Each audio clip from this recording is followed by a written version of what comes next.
Barbershop conversation, guys. Feel free, hit the subscribe button. Don't forget, next Sunday, August 25th, 150 backpacks, all off the muscle of barbershop conversations. All right, the opportunist, barbershop conversation in the GS parking lot, man. Feel free to come up and show out. Kids getting free haircuts. And September 28th, don't forget, before the Earl Spence Sean Porter fight, come on out. I expect a large turnout, free haircuts, free food, giveaways. May meet your favorite fighter. I don't know. You may meet your favorite YouTube personality. And the list goes on, but feel free to come out. Free haircuts, giveaways, free food, just a community give back. All right. Now let's delve into this, man. Timothy Bradley admits to completely ducking the entire fighters over there at PBC. Now, if y'all want me to pull the audio, I don't really want to pull it. He went semi-viral last week. Yeah, Errol Spence is ducking Terrence Crawford, and then he admitted 7 days later, basically at the same time, literally a week apart, he says, "I ducked the PBC because we don't do business over there." Oh, really? You don't? Okay. All right. All right. So the business of boxing is convenient for you, but not for someone else. Not that I'm giving an excuse. I'm trying to make sense of what Terrence Crawford is saying. Terrence Crawford is either punch drunk because he forgot what he said 7 days later.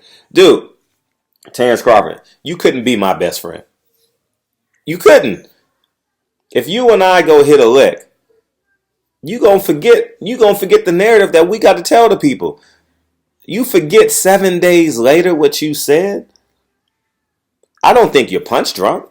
Pavatnikov is years ago, right? Pavatnikov took your memory and fights away? man. Timothy Bradley, man. You looking bad in these streets, Timothy Bradley. You looking real bad. You looking untrustworthy, Timothy Bradley.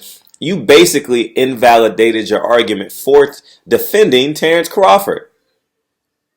And shame on the media for not having the audacity. Is just a common sense question. Well, last week you said there's no side of the streets. And this week you're saying, well, we don't do business with PBC. Okay, so which one is it?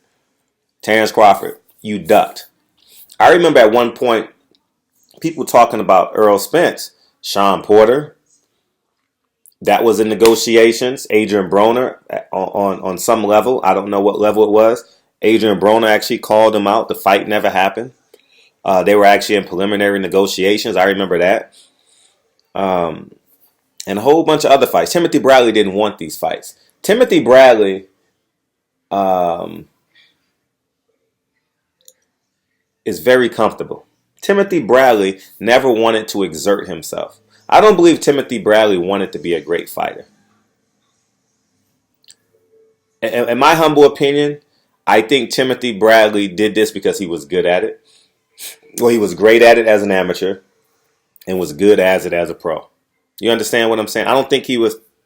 Remember, Timothy Bradley retired after a loss. Many great fighters retire after a loss, but not while they still got juice in the tank. You understand what I'm saying? Maybe Hagler, that's it. But they try and push and extend or get a chump fight in their hometown and go out on their shield. Yeah, Trevor Berbick, I think, was it Trevor Berbick? Muhammad Ali's last fight? But that was well past his prime. I'm talking about when you still got juice in the tank. You understand? You at least go get a hometown so when people Google you, it won't look like you quit. You know, I was talking to a fighter in my gym. He was 7-0 and lost and got his first loss. I said, "You're a quitter. You're a quitter." And he looked at me and said, "Well," I said, "Yeah, you 7-0. It was sexy when you was winning.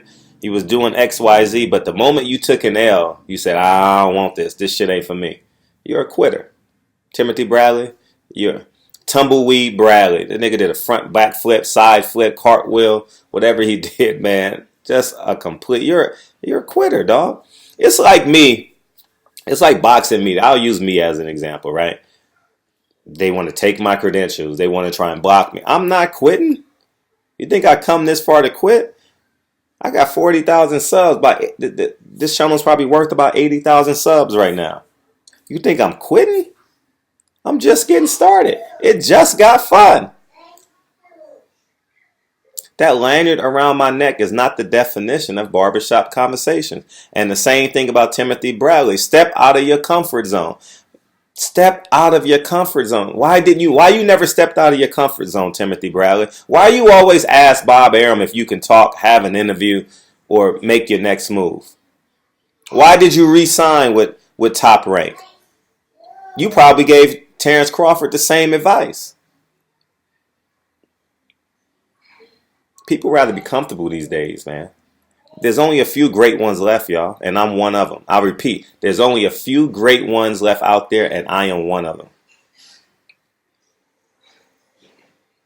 It's just it. They want to mute the truth. How you going to mute the truth? Timothy Bradley, you ducked the entire PBC side. These are facts. And more importantly, you admitted it. I bet Timothy Bradley, he probably drove home last night and was like, I can't believe. One, he gonna say, how did the media members not catch me? And two, I gotta be the dumbest person alive. Because last week, there's no size of the streets. Earl Spencer's ducking them. And this week, he says PBC don't do business with Top Rank. That's a duck. At the end of the day, it's a duck. When you duck for 3 years, it's a duck. Earl Spencer's going to fight Terrence Crawford. All right? This is what I believe. They're going to fight each other. I don't think they can escape it. I think the pressure is going to be so big. And let's keep it clear. Earl Spence got a tougher road. I mean, cut the cake, man. Cut the bull BS out, man. At the end of the day, Earl Spence has a tougher road. Terrence Crawford ain't fought nobody at 147, y'all. He ain't fought nobody. He fought a dude with one leg and a dude with no chin. Come on, man. Come on, he ain't fought nobody. And he fought a dude who lost to Manny Pacquiao. Jeff Horn didn't win that fight. Come on, man. Y'all, I need to... Terrence Crawford ain't fought nobody at 47. Bob Arum ain't putting up the money to test him. Bob Arum ain't putting up the money so he can be great. And that's sad that he has to defend on Bob Arum for him to be great. And it's sad that Timothy Bradley is ridiculing many of these fighters for not being great. But he never wanted to be great. You never wanted to be great, Timothy Bradley. Never, ever did you want to be great. Never. Never. You were satisfied with being good. You don't believe me? Let's go through his box rec right now. Let's prove that. I'm going to prove to you that Timothy Bradley never wanted to be great.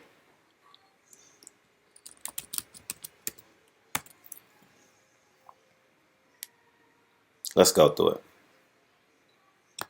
After the Manny Pacquiao fight, let's go through it.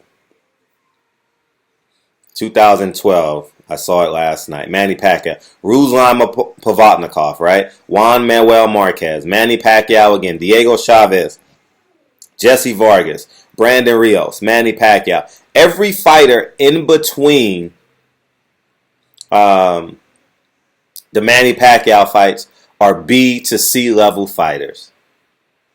All right. Juan Manuel Marquez was high and low, hit and miss. You know what I mean? He knew how to stay alive in fights. But was he really great? He was really good. But was Juan Manuel Marquez really great? Come on. Let's call a spade, all right? Now, everyone besides the name outside of Manny Pacquiao,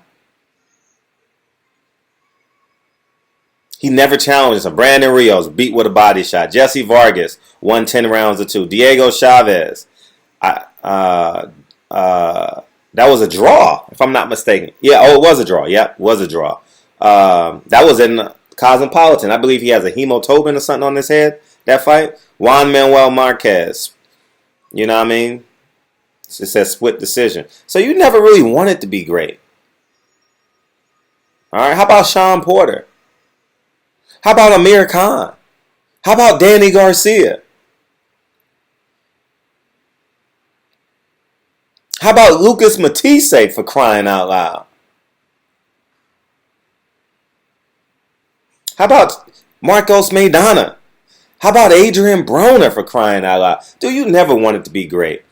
How about you fight somebody black? The last time you fought someone black was 2011. You went 8 years. No, excuse me. You went 5 years without fighting anyone black. 5 years, dog. Black people dominate the sport of boxing, and you didn't. That means you avoid it. You avoid it. You avoid it. All right. And it's just what I believe, man. And y'all take it with the grain of salt. Y'all gonna let him. He ain't getting let off the hook. Timothy Bradley is an untruthful commentator. Timothy Bradley is speaks off emotion and lacks the consistent intellectual capital to sustain his story. I'm telling you, man. If you and Timothy Bradley hit a lick, 7 days later he gonna snitch on it. He can only hold the truth for 7 days, man. Barbershop Conversations, man. Feel free to hit the subscribe button, man. Man, he fought a whole bunch of Edna Cherry types, man, for real. Whole bunch of man. He ducked, all right. And Timothy Bradley was never great. Never great. Timothy Bradley was never great. You can be a really good fighter and compete with great fighters, okay? You need an example of that? The Golden State Warriors is the best team in basketball, right? Over the last 5 years, right? They didn't blow everybody out, right? But they were better than them, all right? Barbershop Conversations, man. Feel free to hit the subscribe button. Timothy Bradley, man. Looking real bad in these streets. Peace, man.